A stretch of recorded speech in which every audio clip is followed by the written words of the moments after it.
Joining us, MS Now contributor and managing editor of The Bulwark, Sam Stein, the Atlantic staff writer, Yvonne Wingett Sanchez, Midas Touch chief Washington correspondent Scott MacFarlane, and Hofstra University professor of law James Sample. Given what we just heard from the soon-to-be officially Attorney General, Scott, can you help me understand where Bill Cassidy is getting that confidence about the elections? Bill Cassidy made this defeatist argument that nobody can push back successfully against Trump on all these things, potentially including elections. So Todd Blanche is as good as we can get.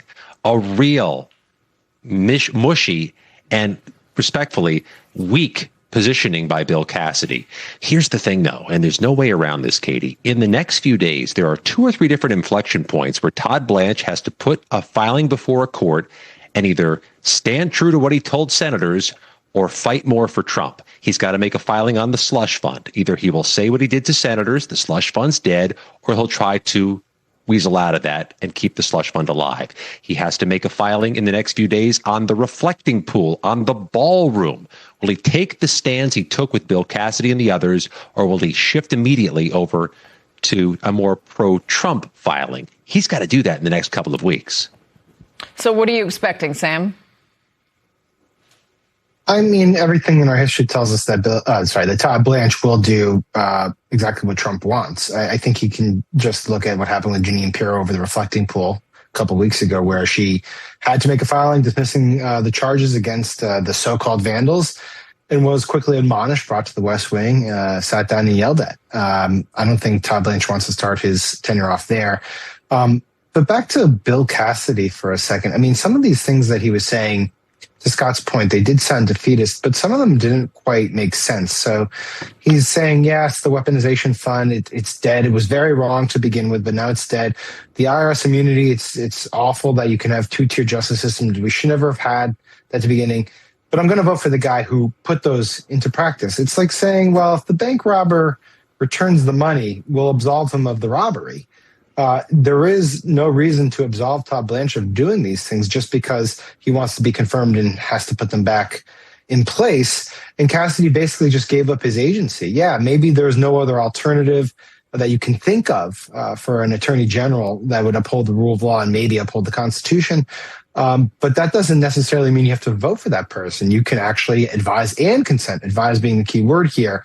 And he didn't do that. He gave up his agency right away. And now Todd Blanche has the backing of the Senate to do exactly what Scott laid out, make these signings and stick in Trump's good graces. Yeah, and so I guess the issue here, one of the really uncomfortable tensions, is that you are about to see Todd Blanche, potentially if they open it up to us, swear an oath to a system that he has said, James, is rigged against his client.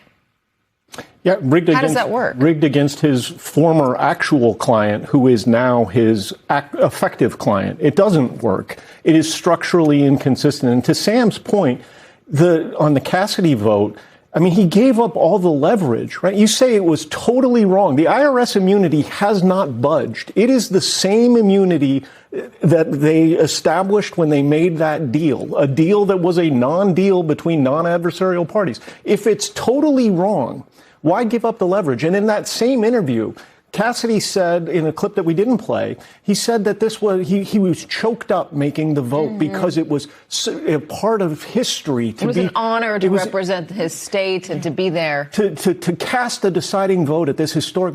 The man was not passing the Civil Rights Act or the Affordable Care Act or any notable piece of legislation. He was voting to confirm the former defense counsel as the attorney general for the president. Yeah, but I think the discomfort there, and I wonder how much of it has to do with what could come next. I mean, you could see that he was emotional. He clearly had some misgivings. The best possible decision in a field of bad decisions, as Scott was laying out for Todd Blanche. There does seem to be this hope, Yvonne, that maybe he's saying this in public for show because he needs to appease Donald Trump. But behind the scenes, maybe he'll become a Mike Pence or he'll become a Bill Barr when it really matters. Have you seen evidence of people continuing to do that in Arizona, or are the conversations you're having about the officials who are either in charge now or who want to be in charge in this next election cycle, where they might go with this? Sure. I mean, what I have seen evidence of is a vast number of Trump supporters and Republicans who want the administration to follow through on their promises to make people whole, J6ers whole, people like Tina Peters, who was convicted of,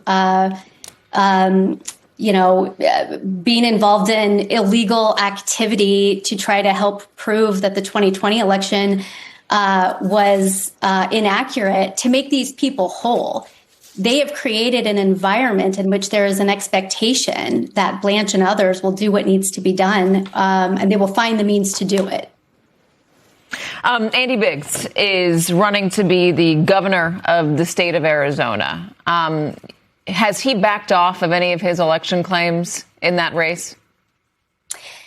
What you see Mr. Biggs doing in this moment is not talking about 2020 at all. He understands the vice that he is in. He understands the tightrope that he is walking. He understands that he is running against a Democrat, Governor Katie Hobbs, an incumbent who made a name for herself standing for the integrity of the 2020 election. He understands that it turns off independent voters and centrist Republicans. At the same time, if he acknowledges that perhaps the 2020 election was fair and accurate, he risks angering the president and a third of the MAGA base. And you can't win an election in a politically competitive state like Arizona by angering these people. So I think you can see him not talk a lot about it front and center. We'll see if his supporters will let him get away with that. My question broadly, and this is a question that we've asked multiple times, is what happens come Election Day if Donald Trump or Republicans and the party lose in Arizona, if they lose in Texas, if they lose in other key places they think they should be winning in? What does Donald Trump demand of Todd Blanche? And then what does Todd Blanche then try to demand of the people in those various states?